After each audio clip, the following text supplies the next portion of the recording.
Hi, I'm Jim McCann. Welcome back to Power and Impact. Today I get to speak with Dr. Dean Ornish. He's a man who I've followed for decades now.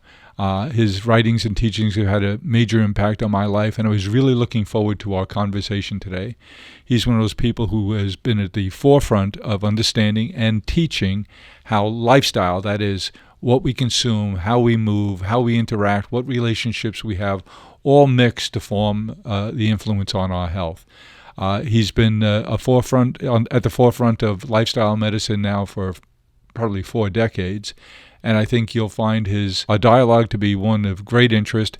And I even think that it could definitely impact how you feel about your life, your choices, your lifestyle, and how you can seize control of those and in some cases prevent issues, and more importantly, reverse things that are maybe not the way you'd like to have them.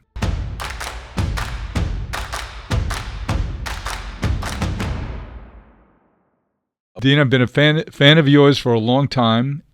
Seen you around some of the Worth media events a few times. Became a fan of yours, and you had an impact on my life. I told the story just the other day. I was driving upstate New York, and it was so long ago. I was listening to your book on tape. It was Eat More, Weigh Less, and it changed my lifestyle for a long time. For 10 years, I was a vegetarian as a result of being so impressed with your work and your writing and the sense you made of everything. And so it's such a treat for me to get the opportunity to speak with you today. Where do we find you today? I'm at my home office in Sausalito, just on the other side of the Golden Gate Bridge. Nice place to be. That is one beautiful town, Sausalito. If you're going to be a workaholic, it's nice to work in a nice place. Yes, it makes a difference. But as a Texan, how have you adjusted to having all that water around you? Oh, it's great. The only thing that was surprising when I first moved out here is that you had to pay extra if you buy a house on flat land. I thought, what? Quite a bit of difference from home, huh? Where I come from, they say shit is a 3-syllable word. Tell me, I know you as a father of lifestyle medicine. It seems to me that the whole world has come around to your point of view that you've been espousing for decades now. And I wonder how you think about the state of knowledge around the relationship of health and diet and just healthy living. It must be remarkable to see how everyone's come around to your point of view. Well, it's gratifying. I think there's a convergence of forces that, after so many decades of doing this work, finally makes it the right idea at the right time. On the one hand, the limitations of drugs and surgery are becoming clear, the costs are unsustainable, and the power of lifestyle medicine is becoming increasingly well documented. I just got back last week. I presented our latest Alzheimer's research findings at the Alzheimer's Association International Conference in Toronto. And one of the other studies that was presented was called the U.S. Pointer Study, and they found that lifestyle changes, had a number of powerful effects with Alzheimer's. In terms of, these are people who didn't have Alzheimer's, but who were at risk and didn't even have dementia, but were at risk for dementia. And they found that by making more moderate versions of the lifestyle changes that we found could reverse it, could often prevent people from getting dementia in the first place. There are only 3 drugs have been approved for treating Alzheimer's in the last 20 years. All 3 just slow down the rate at which you get worse because they focus on moving amyloid out of your brain. But amyloid is just one of many mechanisms that affects your Alzheimer's. And if that's all you're doing, you're just slowing it down. It's very expensive by the time you pay for all the infusion costs and the drug and the tests that are needed. It's like $80,000 per person per year. And the side effects for many people are really, really bad. And we found, and we presented our latest findings, that more intensive lifestyle changes can actually often improve cognition and function. Instead of just slowing it down, we can stop it or reverse it in the majority of cases. So I think that's just one example of where lifestyle medicine is not only shown as good as drugs, but in some cases even better. And the only side effects are good ones at a fraction of the cost. Now, for many people, it's not one or the other. The combination of both can be even synergistic. But I think we're at least past the point where people are thinking, diet and lifestyle, what's that about? In the 30 plus years that I've been familiar with your work, it seems ironic that, yes, the world of medicine and the The high level of discussion around longevity have seemed to be peaking now, and it seems to be on everyone's mind and lips. But at the same time, our diets have gone the other direction. The prepared food epidemic that we've all succumbed to in one way or another has changed. While you've been preaching the science of lifestyle medicine, the academic and clinician world to your way of thinking, we as a people have gone the other direction in terms of our lifestyle. How do you think about that? Well, I think it's actually occurring on both ends of the spectrum where, yes, there's a lot more obesity, there's a lot more eating junk food, there's a lot more ultra-processed foods out there. It's very easy, with the fat, salt, and sugar being manufactured to really be addictive in many cases. It is an issue. But I think there's also, on the other end of the spectrum, I'm encouraged by the fact that plant-based diets are becoming much more mainstream. People have so many more food choices to eat healthy foods that are also delicious and nutritious. So to me, awareness is always the first step in healing. That's why I've spent almost 50 years doing these randomized controlled trials. They're really hard to do. It's hard to get funding for studies that people think is impossible, and everything we've done was thought impossible at the time. And without the funding, you can't show it works. And if they don't think it works, they don't want to fund it. So we generally raise the money as we go along and just kind of hope for the best. And fortunately, it's always worked out. But we showed for the first time that heart disease could be reversed. That was, people used to view heart disease then the way they view Alzheimer's today, that once you have it, the best you could do is slow it down. We found if you make bigger changes, you could often reverse it. Type 2 diabetes, high blood pressure, high cholesterol, early stage prostate cancer, changing gene expression, lengthening telomeres, and now Alzheimer's. It's the same lifestyle intervention for all these things. And I think there's a growing awareness that that's happening, not just among the research community, but in the general public. But we're seeing, I think, both ends of the spectrum right now. Mm-hmm. Unfortunately, there is the fat middle. With Alzheimer's, the basic questions I have are, we hear so much about it, especially in my category of age. You hear more and more people being impacted by it, all these neurodegenerative disorders. Your thoughts on how much of that is diet and lifestyle related versus something else? Well, there's a genetic predisposition to so many different conditions, but diet and lifestyle almost always plays an important role. And we found that I wrote a book called Undo It with my wife, Ann, a few years ago that put forth this, what I call a unifying theory, that why is it that these same lifestyle changes can affect so many of the most common and costly chronic diseases, the ones we've been talking about? And the answer is that they're not really so different. I was trained, like most doctors, to view heart disease and type 2 diabetes and high blood pressure and Alzheimer's as being fundamentally different diseases, different diagnoses, and different treatments. But we now know, for example, what's good for your heart is good for your brain, because they're really just different manifestation of the same underlying causes. Things like chronic inflammation, oxidative stress, changes in the microbiome, the 100 trillion cells that live in our gut, and telomeres and gene expression, angiogenesis, immune function, overstimulation of the sympathetic nervous system, and so on. These mechanisms underlie so many of these same underlying these common chronic diseases.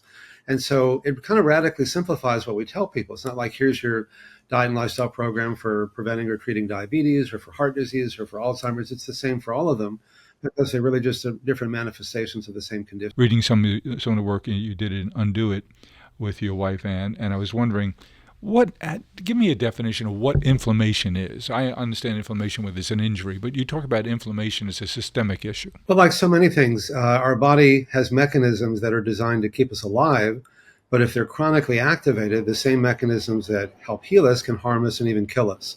And inflammation is one of those. And in acute inflammation, like if you cut your finger or injure yourself, your body responds by sending a lot of white blood cells there, because now that you've cut yourself, your skin is open, so you're susceptible to infection. So it's a good thing that your body is sending all these white blood cells.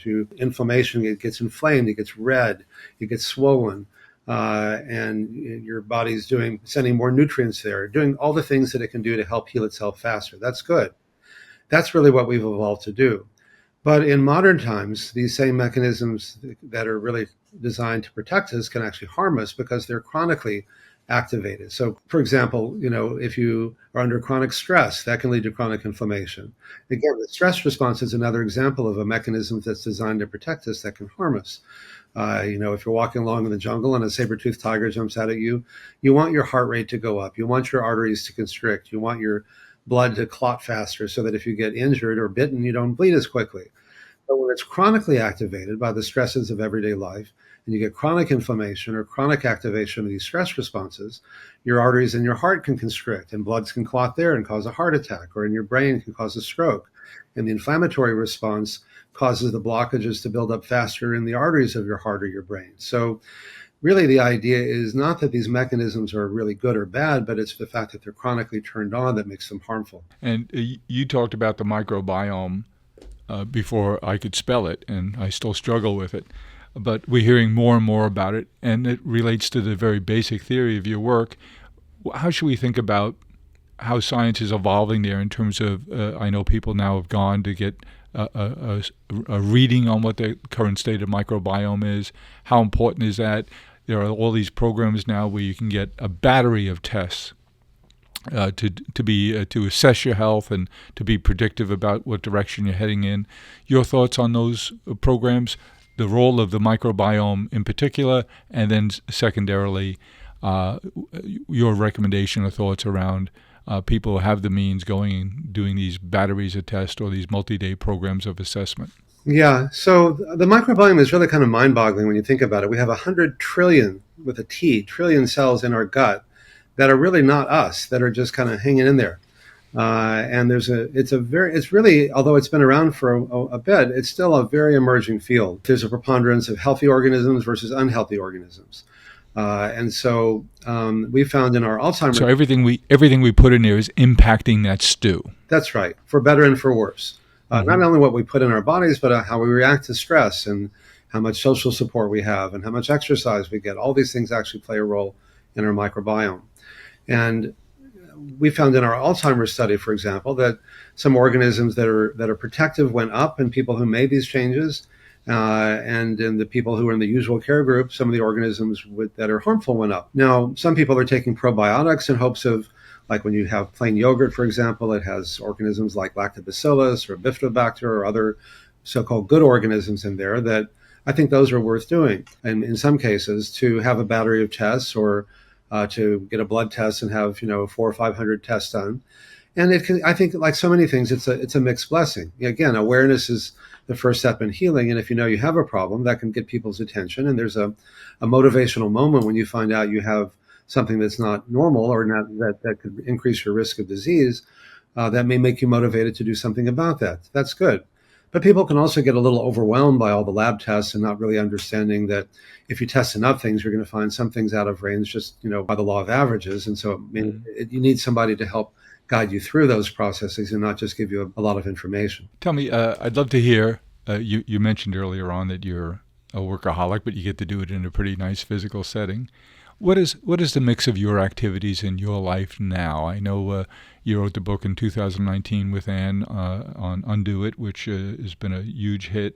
But writing, research, travel, what's your calendar look like these days? Yeah, well, I mean, I'm a workaholic in the sense that somebody once said, if you love what you do, then you're never really You'll work a day in your life. Yeah, exactly. And so for the most part, I do love what I do. I mean, how often in life do we get a chance, in the case of Alzheimer's, to give millions of people new hope in the area that matters most, that really nothing else works that well? What could be better than that? So I love the work that I do, and everything we've done was thought impossible at the time. And so to redefine what's possible as often possible, that to me is part of the value of good science, properly done with collaborating with some of the top people in the world and published in the leading peer-reviewed journals. We can often, and have over many decades now, given many people new hope and new choices that they didn't have before. So I love what I do. But sometimes it does get a little out of balance. And sometimes I have to, I remember, I guess this was when I wrote my very first book called Stress Died in Your Heart, which most people never heard of. And I was doing a book tour. That's when you actually went to different cities on a plane and did interviews. Remember those days. And I was rushing to a plane, and I got there just as the door was closing, and the flight attendant said, "Wow, you look really stressed." And I said, "Well, I am. I almost missed the plane." She goes, "Well, there's this book I read," and she kind of looked into the book I just read, and I thought, "Yeah, I know that guy." So sometimes I don't walk my talk as well as I'd like to, but in general, my day is kind of a combination of raising awareness by either writing or doing interviews like this. We're now writing up our 40-week findings from our Alzheimer's study, and we'll be submitting that to one of the leading peer-reviewed journals. And just finding ways we can scale what we've done. Now that we know how powerful it is, I want to get it out there to as many people as we can. And when you say get it out there, starting with a peer-reviewed journal seems to be the first step that you take to get the verification and validation. Do you still spend time in a classroom? I do sometimes. I'm a professor of medicine, a clinical professor of medicine at University of California, San Francisco. But rather than teaching on campus, what I do is I have medical students and house staff and other physicians and nurses and dietitians and exercise physiologists and so on, yoga teachers come and spend time with us, and we mentor them. And they go through our program and see how we do this, things we don't. And now medicine is finally beginning to make this part of the medical school curriculum, but it's a slow process. From gratitude to comfort, new beginnings to birthdays, celebrate life's moments with something special. Find the perfect gift at Harry & David. We make it easy to be thoughtful. Well, that begs another question. We've gone this far without mentioning AI. I heard someone in the last few days talk about there'll be a large language model available that everyone will have access to for a clinical diagnosis. Well, I think that's true. And by the way, I would say that, just to build on your last question, I think what distinguishes my work from many others is that it's first and foremost science-based. And while not everything that counts can be counted, as Dennis Burkitt once said, a lot of things can. And I think before, writing books talking about how this can, diet or this program can have these benefits, I think it's important to make sure that they're based in science so that we can, that's the whole point of science, is to sort out what works and what doesn't, and for whom and under what circumstances and why. And so these studies, again, are hard to do, but I think they're worth doing because they can really give people that sense of confidence that the recommendations we're making have a basis in facts. Now, AI, I think, is an incredibly powerful tool. We're beginning to use it in our work. And I think, as like so many technologies, as the cost comes down, it's already pretty cheap for what you get. That I think, and as the large language, we developed our own AI based on my books and lectures and podcasts like this and so on, so that we don't have like 25%, hallucinations and things that are just, there's a lot of stuff out there on the web that's just wrong. And so if they just basically vacuum up the entire internet, like so many of these large language models do, you're going to get a lot of junk in there too. So if you built a language model based on the body of your work that Correct. People might be able to interact with and ask questions of? Yeah, that way we know that we can stand behind it and we don't have to worry that people are getting a lot of junk answers. And I think that's just emerging. And I think that over time, AI is going to be part of, not even very long, in the next year or two, it's going to be a part of everyone's life. And while, like any technology, my spiritual teacher used to say, it's like a plug. You plug in your lamp, it's good. You plug in your finger, it's bad. It's a powerful tool. And how we use it is really, I think, a function of what we bring to that. But the potential for doing good is really enormous. You mentioned your advisor. I read about your challenges that you confronted and wrote about and talked a lot about in your early college years.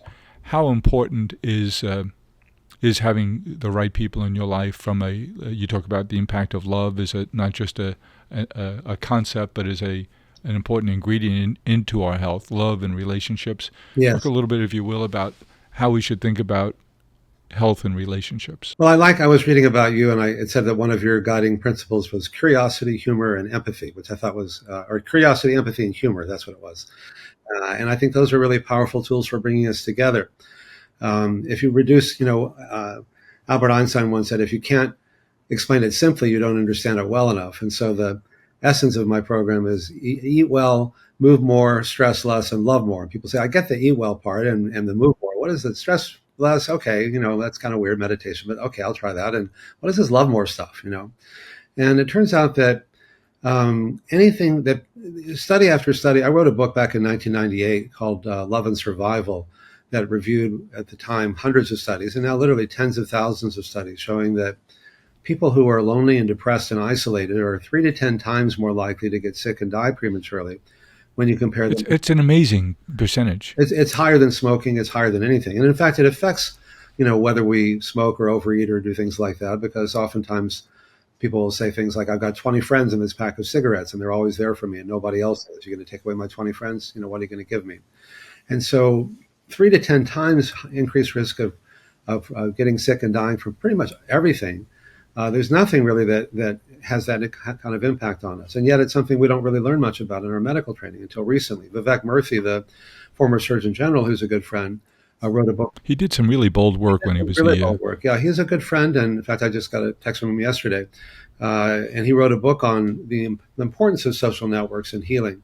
It's like intimacy is healing. Even the word healing comes from the root to make whole. Yoga is from the Sanskrit to yoke, to unite, union. These are really old ideas that we were rediscovering. And over the past 50 years, besides getting fatter and healthier, the social networks have really begun to broke. The social networks that really bind us together have broken down. 50 years ago, most people had an extended family they saw regularly. They had a job that they felt pretty stable, and they got to know their coworkers. They had a church or synagogue or mosque or club or something they went to regularly. They had a neighborhood where they had 2 or 3 generations of people who grew up together and really got to know each other. And many people today don't have any of those things. And they say, well, okay, that's just modern life, but we pay a price for that.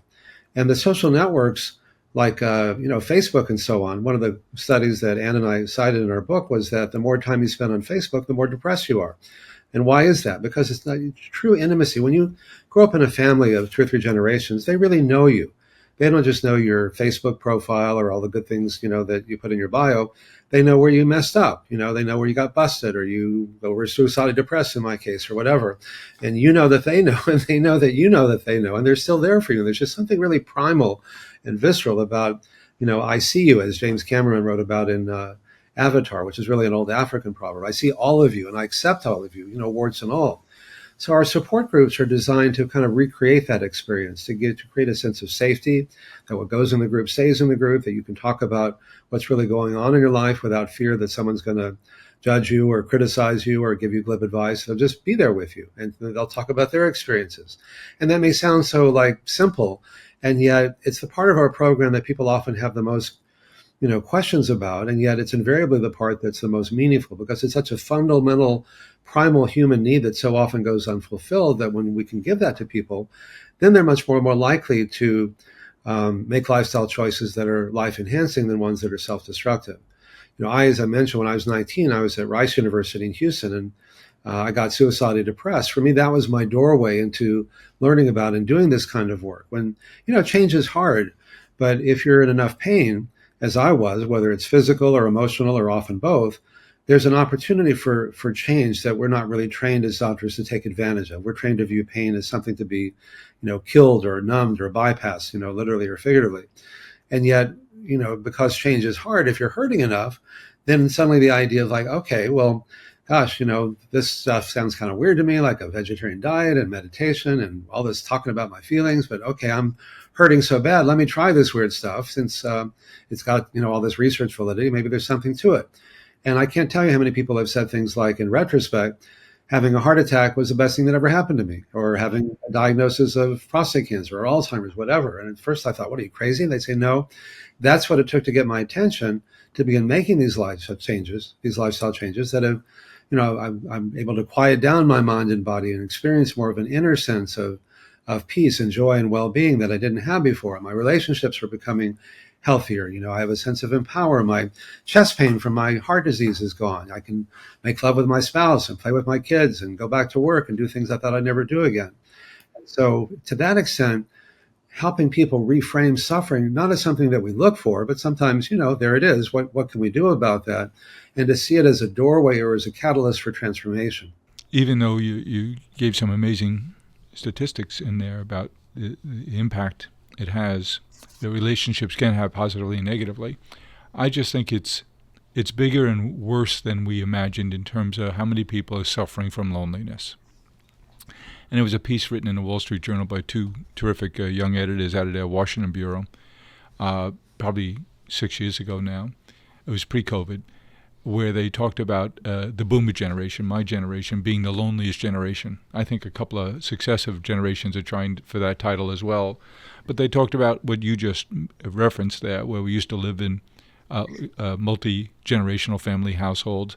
And it wasn't until post-World War II, when the boomers hit the scene, that we were the first generation who would move just for the idea of, hey, I'll go find a nicer part of the country or a more interesting part, or I'll move to take this job. And then we were the first generation to get diabetes in large numbers, so our health was bad. Oh, and we were the first generation to get divorced in large numbers and percentages, so now we're lonely, sometimes estranged from our families. And in spite of all of that, we were living longer, so we're outliving our income. So we were poor, lonely, depressed, and isolated physically. Other than that, we're doing great as a generation. But I think those sociological factors that you just shone a light on really have impacted the overall state of our health. And mental health is inseparable, obviously, from our physical health. Yeah. And I wonder what signs you see out there, even in the use of social media, where there's social networks, where there must be some benefits to it. Yes, unrealistic expectations, but I find using digital tools like texting, I find I'm able to maintain a better network of relationships, or keep them warm, at least, by periodic connectivity there when we don't have the opportunity to be together in person.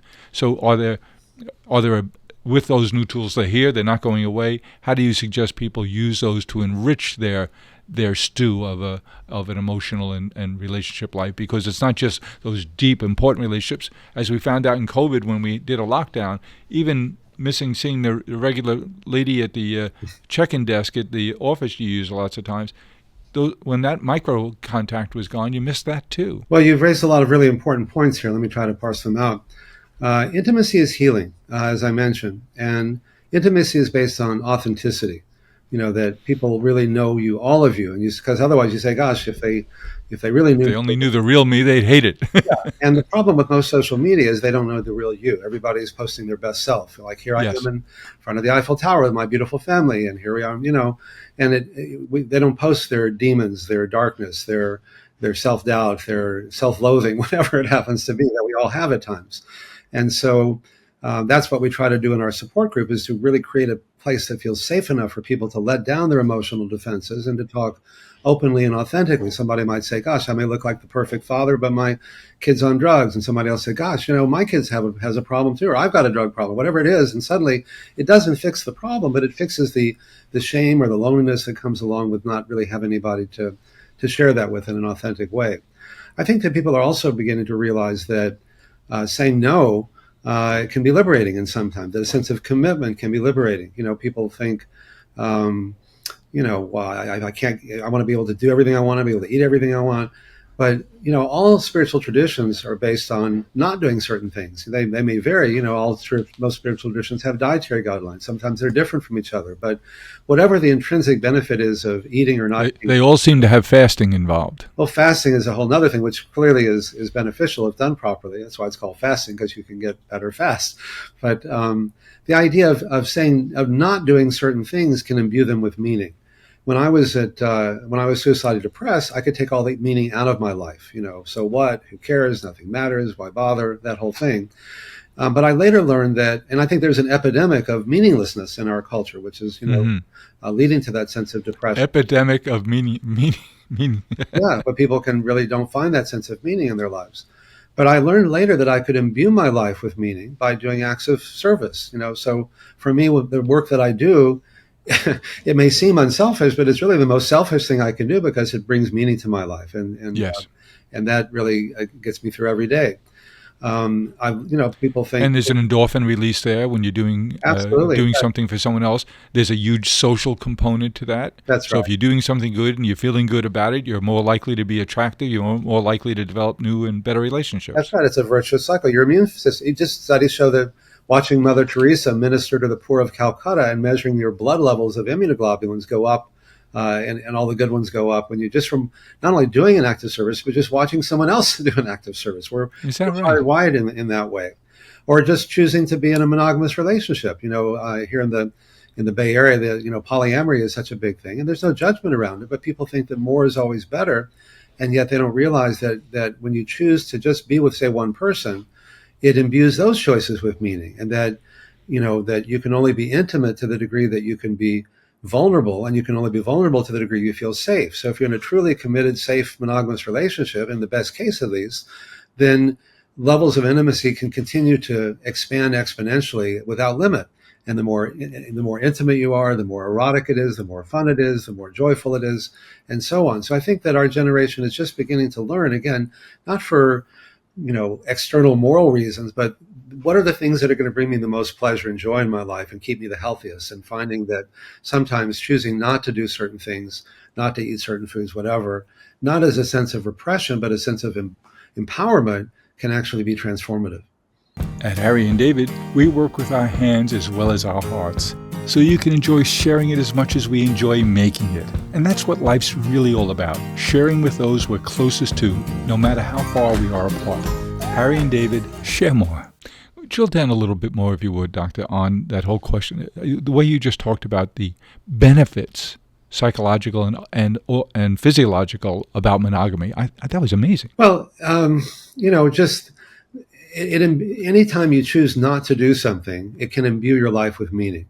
And if it's something as important as relationships, instead of having the same type of, when I decided not to kill myself when I was 19, I said, I'm going to lead kind of a messy life. I'm going to do a lot of stupid stuff, but I need to know at the end of my life what's real and what isn't. And I need to know it from my own experience. So it's not going to permanently damage me or hurt anyone else. I'm going to try pretty much as many things as I can, because there's a lot of wisdom that comes from making mistakes and learning from them. And then from your own experience. And I didn't want to be those people at the end of my life who had regrets of not doing something. I might have regrets of doing things I maybe shouldn't have done, but even then there'd be a lot of wisdom that came from doing that. But I didn't want to have to wonder, maybe I should have done this, or maybe I should have done that. And so I learned that by not being in a monogamous relationship early in my life, that I was having the same kind of more or less superficial relationships with different people.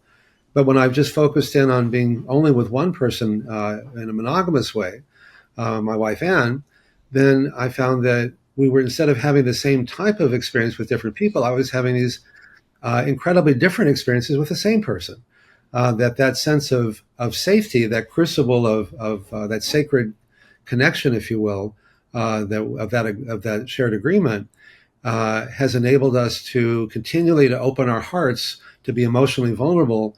And there's infinite degrees of that. And it's not like binary. It's not like you are, you aren't. It's like, oh, and that at every level that we come to, it's like our saying has become yet again like never before. We have these experiences that are totally new and amazingly sensual or erotic or pleasurable in ways that I never even knew about, that I would never have had if we hadn't had that kind of sacred vessel to contain all of that in. On another subject, it's been the rage for the last couple of years. I was with a friend yesterday who's on a GLP-1 drug, and he's lost about, I think he said yesterday, 39 pounds so far.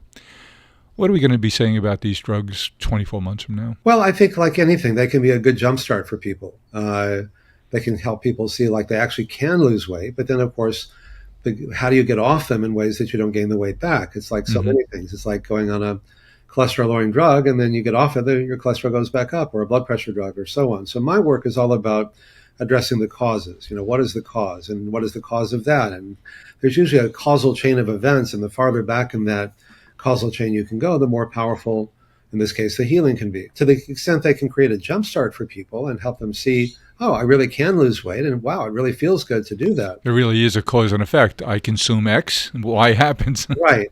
And what I find is that fear is not really a sustainable motivator in pretty much anything, whether it's in healthcare or politics, and I think we're beginning to see that in a lot of different arenas.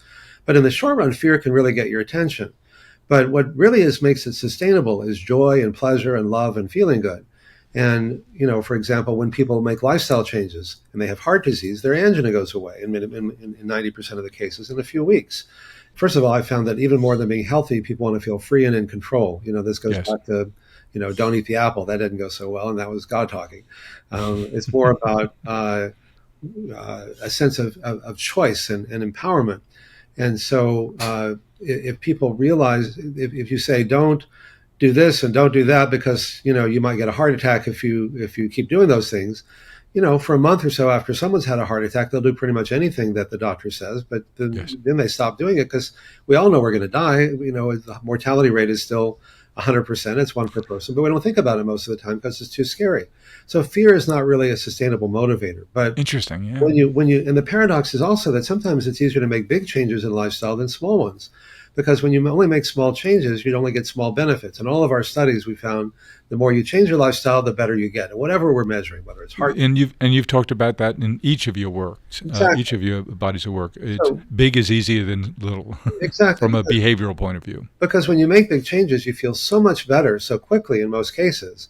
Then it reframes the reason for change from fear of dying or fear of something bad happening to joy and pleasure and love and feeling good. And so in the case of someone with heart disease, and their angina goes away, they say, oh, wow, I can, as I said before, I can make love with my spouse and play with my kids and go back to work and do all the things that bring meaning to my life. Yeah, I like eating junk food, but not that much, because what I gain is so much more than what I give up, as opposed to preventing something bad from happening years from now that people don't really think is ever going to happen. And you mentioned earlier on about a support group that you run. Tell us about that. Well, these are support groups. It's an integral part of our program. And by the way, Medicare is covering it now, which is great. That took many years. Our program is 9 weeks. It's twice a week, 4 hours at a time for 9 weeks. You get an hour of exercise, an hour of meditation and yoga, an hour of a support group, an hour of a lecture. You can take a group of people who are total strangers to each other, like 15 people, men and women. And we're doing it all now by Zoom. So like you and I are having this conversation, we do the whole thing. If anything good came out of COVID, it was learning we could do this by Zoom as well as by doing it in person. Exactly. And so now we could have 15 people in 15 different parts of the country, even 15 different parts of the world, all coming together. And we create a safe environment, and it works. I mean, I thought, frankly, that it was too high touch to be done by Zoom. But if anything good came out of COVID, it was learning it worked just as well. Talk about what's really going on in their lives without fear that someone's going to judge them, and to talk about their feelings. You know, it's so easy to make fun of, oh, this is like so touchy-feely. And I used to get really defensive and say, oh, no, this is really hard science. And I thought, well, it is kind of touchy-feely. That's what makes it work. We're touchy-feely creatures. That's why people buy flowers, and send them to each other as a tangible manifestation of that sense of love and wanting that sense of connection with each other. And, it's our feelings that really connect us. Can I just give you a quick example of that? Love it. Okay, so close your eyes for a moment and tell me how it feels when I say the following. I think you're a jerk and I think you're wrong. And then open your eyes. Mm-hmm. Now, how did that feel? Actually tactile. Exactly. You can feel it in your gut. It's not, and I'm just playing with you, but still on a visceral level, it feels bad, right? And it's not the sort of thing I imagine that if this were real life that you'd want to get to know me better, right? We generally have two responses when we feel attacked or judged. One is we attack back. I'm not a jerk, you're a jerk, right? Or we withdraw. Either we literally leave the room, you get out of here, or we stop listening. And so either one, if intimacy is healing, either one of those responses moves us away from healing. How often do these support groups start? If someone wanted to get in touch with you and your organization to find out if this program would be appropriate for them, how would they do that? Oh, thank you. They just go to ornish.com, ornish.com, and all the information about our programs are listed. Now, 93% of the people who start our program finish the whole thing, which is unheard of. Yeah, I would say, yeah. And 85% of the people are still meeting together on their own without cost to anyone, just because the bonds that they form with the people who were total strangers when they started were so meaningful that they continue to meet on their own. We crave intimacy. Exactly. Don't we? Exactly. Well, don't you think, like, in many ways your whole company was 1-800-Flowers is a tangible way of people trying to connect with each other in such a beautiful way? It sure is. And it took us a long time, frankly, Doctor, to realize that we weren't in the flower and gift business, that we were in the relationship business. And so that's why I get to do things like check one of my bucket list items in speaking with you today is to share with people. And what we're finding is our customers aren't our customers anymore. Our customers are becoming more and more part of a community where we express our vulnerability, and we talk about relationships a lot and the impact it has on our health, our mental health, our physical health. And a lot of it is just practical things that we share among us in the community about well, this is how I overcame this, or I started volunteering here and it's changed my life in this way. And people just sharing their stories. It's, oh, by the way, when a gift is appropriate to sell or you want to send someone a greeting card, it's appropriate to express yourself, we've hoped then that we've gained their consideration. It just changes how we think about everything. And what have you learned from that experience? It's a ton, and it's ongoing. And basically, the things that we're learning from you today, we all crave social intimacy.